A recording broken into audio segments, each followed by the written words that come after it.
Conferenza stampa stamani della Fortitudo Moncada Agrigento in vista della quinta gara di campionato 2016-2017 Serie A2 Girone Ovest che vedrà i biancazzurri impegnati sul campo della Viola Reggio Calabria. Alla conferenza stampa era presente Rian Bucci e il coach Franco Ciani. Domenica sarà una partita importante e decisiva perché dopo 2 vittorie e dopo 2 sconfitte bisogna capire, diciamo, cosa farà da grande la squadra, no? Sì, questo è abbastanza vero, nel senso non sarà decisiva in termini di andamento del campionato, però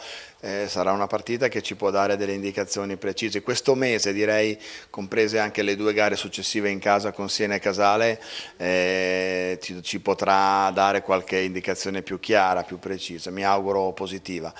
Certo la partita con Reggio Calabria è una partita difficile per la qualità della squadra che sono nettamente più consistenti rispetto a quello che l'attuale classifica dei calabresi ci potrebbe indurre a pensare, per cui credo che dovremo come sempre